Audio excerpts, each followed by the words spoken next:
Welcome back ناظرین، ہم جاوید جبار صاحب سے بات کر رہے ہیں. آئیے ان سے گفتگو کا سلسلہ شروع کرتے ہیں دوبارہ. جاوید صاحب، آپ سیاست کی آپ نے بات کی، جی وزارت کی آپ نے بات کی، ایز انفارمیشن منسٹر آپ نے جو جی اقدامات کی اس کی آپ نے بات کی، تو پھر سیاست آپ نے چھوڑی کیوں؟ یا ابھی بھی سیاست کر رہے ہیں؟ جی نہیں، سیاست ویسے تو کوئی چھوڑ نہیں سکتا. ایک دفعہ وہ جو کیا جراثیم آپ کے اندر داخل ہو جائیں آپ کے بلڈ سٹریم میں، اور وہ ہیں موجود اصل میں ہر شہری. آپ دیکھیں پاکستانی کتنی جذبے کے ساتھ، جوش کے ساتھ سیاست میں دلچسپی لیتے ہیں. تو سیاسی مزاج تو ہر پاکستانی کا ہے. البتہ سیاسی سرگرمیوں میں لینے کا جو ایک فیصلہ میں نے کیا کہ میں نہیں کروں گا، وہ اس وقت کرنا پڑا جب میری اپنی پارٹی مجھے چھوڑ کر اس نے خودکشی کر لی. جب جا کر اس نے ضم کر لیا اپنے آپ کو، ملت پارٹی کو انہوں نے ضم کر دیا. ساری قیادت نے مل کر. فاروق لغاری اب گزر گئے تو میں ان پر تنقید نہیں کرنا چاہتا، لیکن ایکچولی وہ آئی واز فیصلہ کوائٹ شاکڈ. جی اچھے جا رہے تھے آپ. اب وہ فیصلہ میرے خیال میں بہت ہی غلط فیصلہ تھا. ایک نئی پارٹی کی شدید ضرورت تھی اور ابھی بھی ہے، اور اس میں باقی کے اچھے پارٹیز کے اوپر میں تنقید نہیں کر رہا، کیونکہ اچھا، اب لفظ اچھا کیا ہوتا ہے وہ بھی ایک ڈیفینیشن اور آرگیومنٹ کی بات ہے، لیکن ایک بہتر یا مختلف قسم کی سیاسی پارٹی کی بڑی شدید ضرورت ہے. آپ کے خیال میں ملت پارٹی ایسی پارٹی تھی؟ بن سکتی تھی، کیونکہ بن سکتی تھی. لغاری صاحب تو آخر اسی سیاست سٹیٹس کو کی بقایات میں سے تھے. کیا آپ ایک ایسے شخص کی لیڈرشپ ملک کے اندر چینج لا سکتی ہے جو خود ایک پروڈکٹ ہو اس بقایات کا جس کے خلاف آپ جنگ لڑ رہے ہیں؟ اب بقایات اب کس طرح آپ انٹرپریٹ کرتے ہیں؟ مثلا بظاہر تو وہ فیوڈل کلاس کے ایک نمائندہ تھے، بڑے جاگیردار یا زمیندار سرٹنلی، لیکن ان میں دوسری کچھ خوبیاں بھی تھیں، اور بعض دفعہ فیوڈل کلاس میں بھی کچھ خوبیاں ہوتی ہیں. ان میں یہ خوبی تھی کہ پڑھے لکھے تھے، جدت کی سوچ بھی رکھتے تھے، اور کئی ان میں کوالٹیز تھیں انٹیگریٹی کی، کمٹمنٹ کی. اب یاد رہے کہ ایم آر ڈی موومنٹ میں انہوں نے بڑے سختی کے ساتھ اور حب الوطنی کے ساتھ پیپلز پارٹی کی قیادت کے فرائض انجام دیے. انہوں نے کوئی کمپرومائز نہیں کیا. وہ تو اس لیے کہ ان کو گائیڈ لائنز تھی پیپلز پارٹی کی لیڈرشپ سے. لیکن جب آپ خود جب کسی چیز کو لیڈ کرتے ہیں، آپ کیپٹن بنتے ہیں کسی ٹیم کا، تو پھر آپ کی صلاحیتوں کی ہوتا ہے. پڑھا لکھا ہونا از ناٹ انف. نہیں آئی نو، کیونکہ جتنے بھی وائٹ کالر سکیمز ہیں، $1 بلین امریکہ میں بینکس بیٹھ گئے، بالکل صحیح، سب پڑھے لکھے لوگ تھے. صحیح، ایبسلیوٹلی. تعلیم کے ساتھ قدروں کی اور قدروں کی، کردار کی بڑی اور ویژن کی. You think he had the vision to lead the nation? In some aspects yes he did, لیکن unfortunately time showed that when it came to the crunch انہوں نے بے شک اقتدار کے خاطر یا واٹ ایور جو نہیں، اب یہ میں نہیں ان کے اوپر الزام لگاؤں گا، لیکن جو اجتماعیت کا تصور ہم ڈیولپ کرنا چاہ رہے تھے. ایسے پوچھتے ہیں کہ جب پارٹی ضم کیا انہوں نے تو ان کے خاندان کے کتنے لوگوں کو منسٹریاں ملی؟ قریبی لوگوں میں سے تو ان کے ایک بیٹے اویس لغاری صاحب اور ایک ان کی نیس سمیرہ ملک صاحبہ وزیر بنی. پھر ایک اور صاحب تھے جو ان کے رشتہ دار تو نہیں تھے لیکن وہ پارٹی کے عہدیدار تھے، ان کے ساتھ محمد علی درانی جو میرے بعد سیکرٹری جنرل بنے تھے پارٹی کے. اور مجھے یہ لگتا ہے کہ کبھی بھی اگر آپ فیصلہ صرف اس کے خاطر کریں، یہ اگر آپ ایک مخلوط حکومت میں شامل ہوتے ہیں تو بے شک آپ اپنی شناخت جاری رکھ سکتے ہیں. یہ ضروری نہیں ہوتا کہ وزارت کے خاطر آپ اپنے آپ کو ضم کر دیں. اور اس میں ہم نے ایک بہت بڑا تو جس دن یہ ہوا مجھے پوری طرح لٹرلی جانبداری کی جو سیاست آتی ہے نا، وہ اس سے میرا دل اٹھ گیا، اور آئی ڈیسائیڈڈ کہ میں اب کسی پارٹی کے اندر شامل ہو کر نہیں کروں گا، کیونکہ یہ تو پارٹی تھی جس کا نام میں نے تجویز کیا تھا ذاتی طور پر، اس کا منشور میں نے لکھا تھا دوسروں کے ساتھ مل کر، اس کے کئی ویژن ڈاکیومنٹس ہم نے تیار کیے تھے. تو to see that party destroyed by my own colleagues was a great disappointment. حالانکہ مایوس نہیں ہونا چاہیے, یہ بھی ایک سبق ہے زندگی کا کہ ایک برے تجربے کی وجہ سے مکمل طور پر مایوسی نہیں ہونی چاہیے. لیکن میرے کچھ اور ایسے مصروفیات ہیں, شعبے ہیں جہاں میں دلچسپی لیتا ہوں, جہاں مجھے فلفلمنٹ ملتا ہے, تو میں نے سمجھا کہ وہ بہتر ہوگا وہاں میں ٹائم دوں.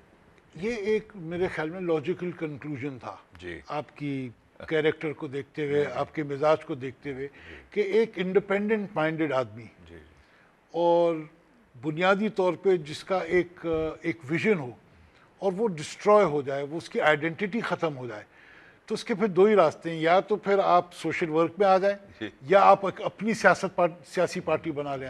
کبھی غور کیا آپ نے اپنی سیاسی پارٹی بنانے اگر کا؟ وہ پھر ایک نئے, ہاں جی ہاں, یہ غور کیا, یہ آپشن تھا. کچھ لوگ جن کو پھر بعد میں مایوسی ہوئی, اپنے آپ کو ضم کروا کر بعد میں ان کو احساس ہوا کہ نہیں جاوید صاحب صحیح کہہ رہے تھے, ہمیں یہ نہیں کرنا چاہیے تھا, ہم کیوں نہ اب ریئل ملت پارٹی کو ریوائیو کریں.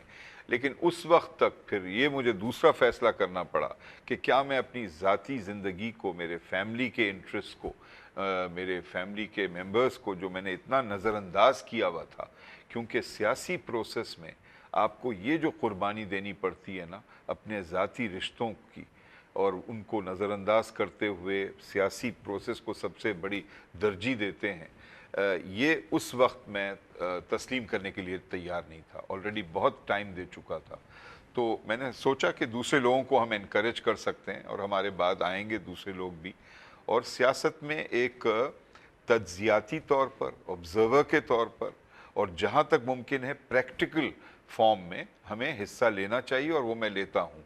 کوئی ایشوز پر اگر لکھنا ہو, بولنا ہو, پروپیگیٹ کرنا ہو, تو اس پر میں اس سے نہیں پیچھے ہٹا.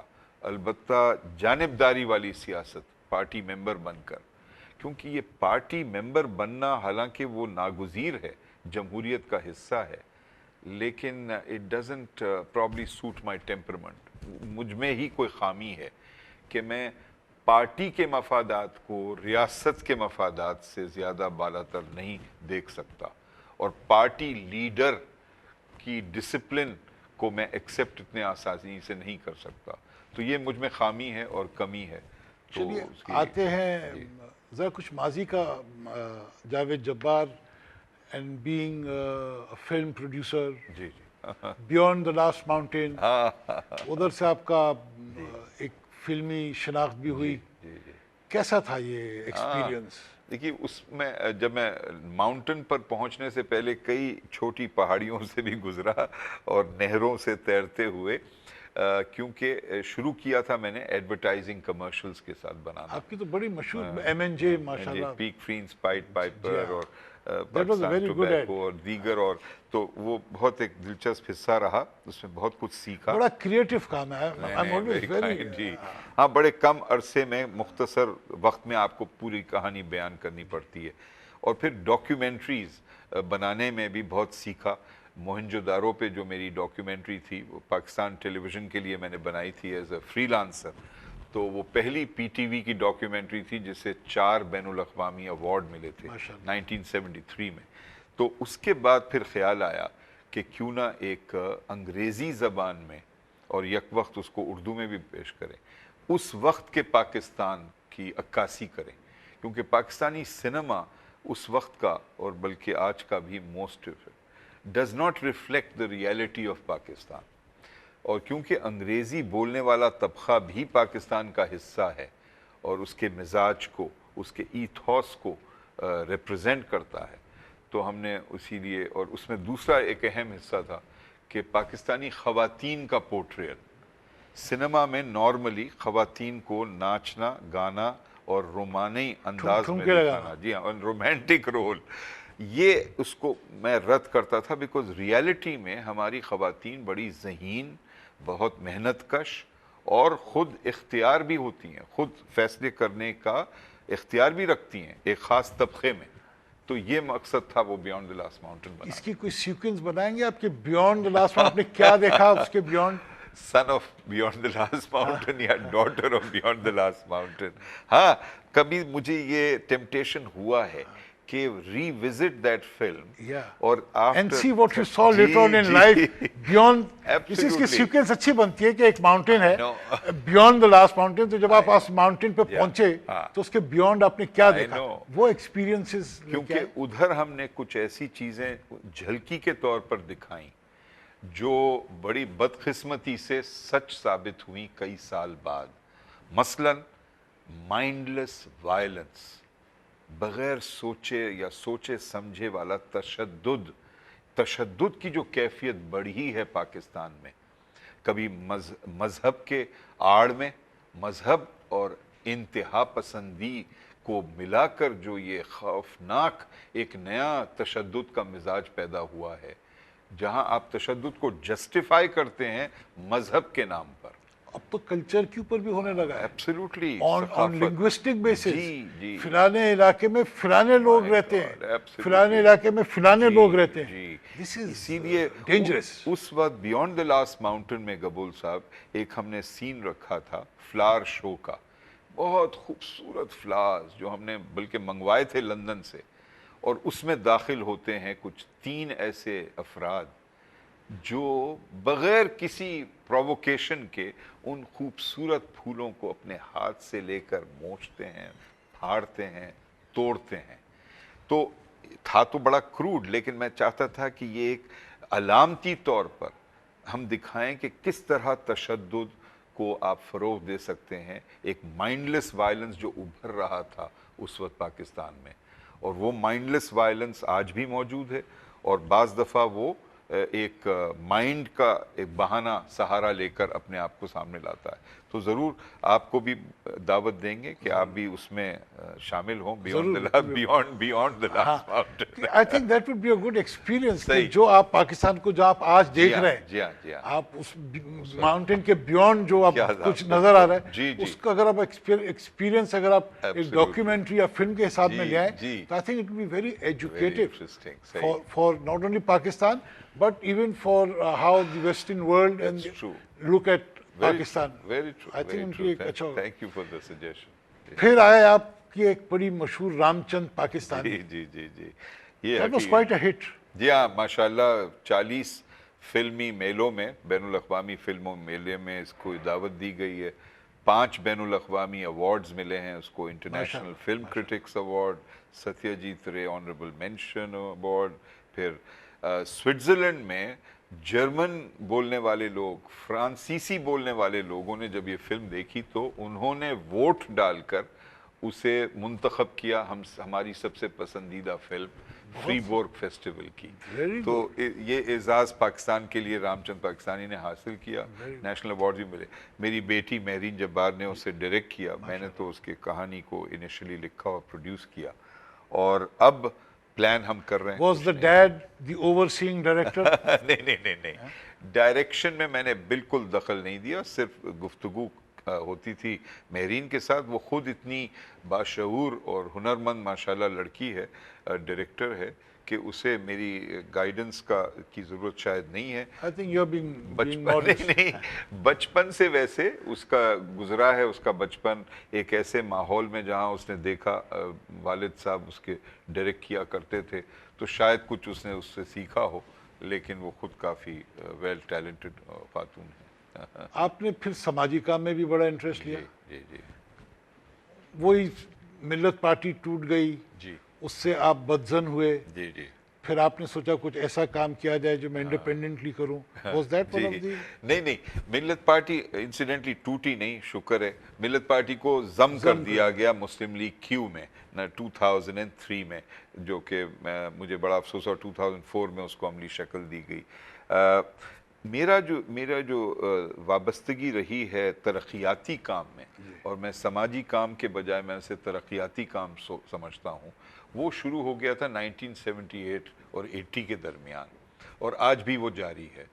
تو وہ ہے دلچسپی مختلف حصوں میں پاکستان میں. اتنے انوکھے لوگ رہتے ہیں چاروں صوبوں میں, ان کے ساتھ ایک رشتہ بنانا, ان سے بھی سیکھنا, ہماری تاریخی ثقافت, ان کا طور طریقہ, ان کے سوچنے کا انداز, ان کے یہ کام جو آپ کرنے کا ہے انداز. بھان بیلی جو ہے جی آپ کا, جی جی اس کی کیا ہاں، ماہویلی ہم نے قائم کیا تھا تھرپارکر کے علاقے میں کچھ 25 سال قبل، تاکہ ایک دوستی اور ترقی کے پل کے طور پر یہ کام کرے۔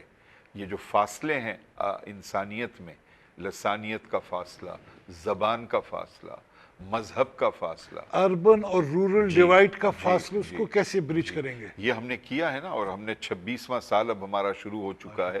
600 کلومیٹر دور وہ جگہ ہے، وہاں پر کوئی ہوائی جہاز نہیں جاتا، نہ کوئی ٹرین کی سروس ہے، صرف سڑک کے ذریعے آپ تو پہنچ جگہ آپ سکتے نے ہیں۔ سلیکٹ کیسے کی؟ ہم وہاں جب پہنچے اتفاق سے، اس کا نام اتنا سنا تھا نگر پارکر کا، تو اس سے عشق ہو گیا اس ریجن سے، حالانکہ کوئی ہمارا تعلق نہیں ہے اس ایریا سے، لیکن اس ایریا میں ایک بڑی خوبصورتی بھی موجود ہے اور شدید غربت بھی، اور وہ واحد ایریا ہے تھرپارکر جہاں غیر مسلمانوں کی آبادی اکثریت میں بھی ہوتی ہے بعض جگہوں پر، اور خاص طور پر جن کو ہم دلت کہتے ہیں، جو بہت زیادہ پسماندہ ہندو مذہب سے تعلق رکھنے والے لوگ۔ تو اسی لیے ہم نے یہ پل قائم کیا۔ کیا ایکٹیویٹی ہے آپ کی وہاں؟ جی، دیگر شعبوں میں پانی کے وسائل، خواندگی، تعلیم، لڑکیوں کی خاص طور پر، صحت، کچھ سکولز قائم جی کیا آپ جی نے وہاں؟ جی، کئی 100 کیے، پھر ان کو لٹریسی اور کئی میں نے اپنے سینیٹر کے کوٹے سے جو ابتدائی فنڈز تھے وہ پورے وہیں پر ہم نے لگائے، گرلز ہائی سکولز بنانے پر اور سیکنڈری سکولز بنانے پر۔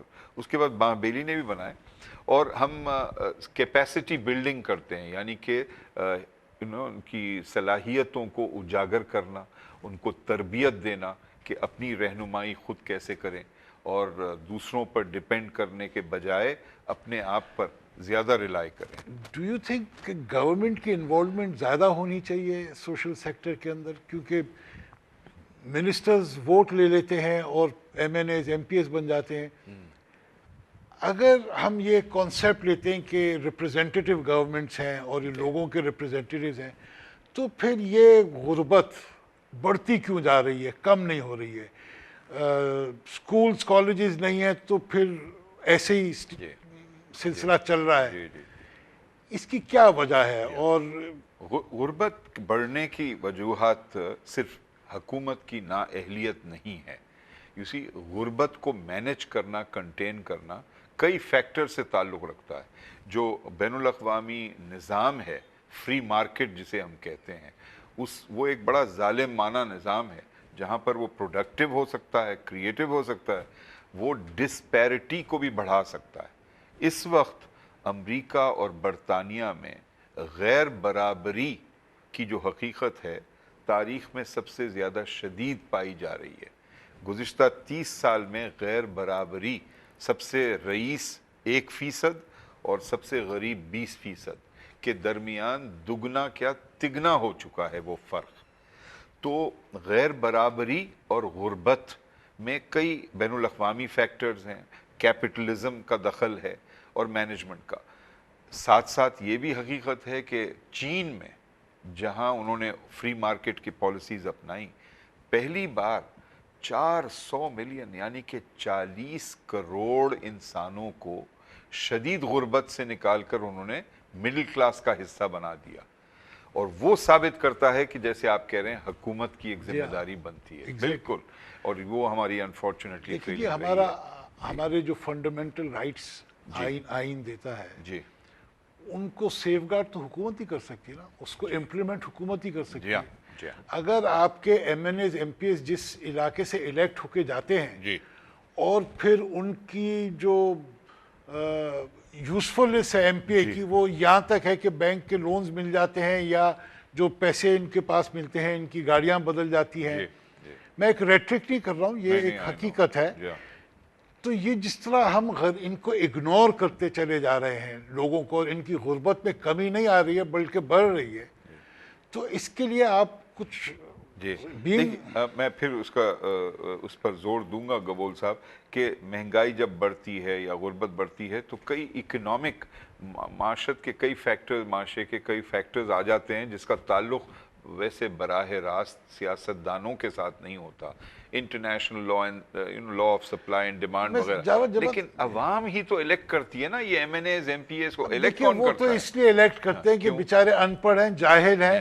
میری گزارش سنیں کہ وہاں اگر کسی کا تھانے کچہری میں کام ہو گیا, جو گاؤں کا سربراہ ہے وہی ان کا مائی باپ ہے, تو وہ جو ان کی سروائیول ہے, زندگی اور موت کی کشمکش ہے, اس میں وہ ایک رول پلے کرتا ہے تاکہ کسی کو گاؤں سے دربدر نہ کیا جائے. درست. تو اس لیے وہ کمپیل ہوتے ہیں ووٹ لینے کے لیے.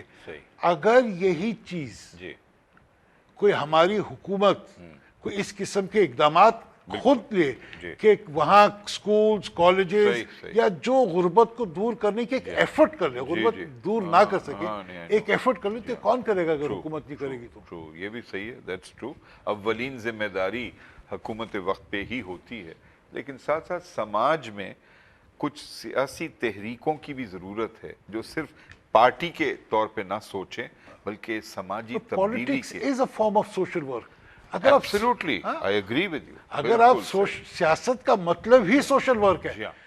ہمارے یہاں سیاست کا مرد ہے لا ادھر لا, لیکن ایکچولی سیاست کا مطلب سوشل ورک. بالکل صحیح فرما رہے ہیں. انہی کلمات کے ساتھ جاوید جبار صاحب آپ سے اجازت لیں گے. دل چاہ رہا ہے بہت گفتگو کو, لیکن 1 گھنٹہ ایسے گزر گیا پتہ ہی نہیں چلا. آپ کی دلچسپ باتیں, بہت اچھی باتیں کی, بہت سیکھنے کو ملا. اور اس ارادے کے ساتھ کہ آپ بیونڈ دا لاسٹ ماؤنٹین کے بیونڈ جائیں گے اور کچھ کے ساتھ انشاءاللہ, اور ایسی ترمیم کچھ دیں گے جس کے اندر میڈیا اور سوشل لائف میں سے, سوشل سیکٹر سے آپ لوگوں کو پیمرا میں انوالو کریں تاکہ ایک healthy code of ethics establish ہو سکے.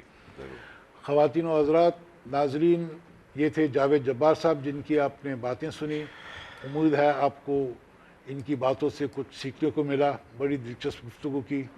اگلے ہفتے ایک نئے مہمان کے ساتھ دوبارہ حاضر ہوں گا. اللہ حافظ.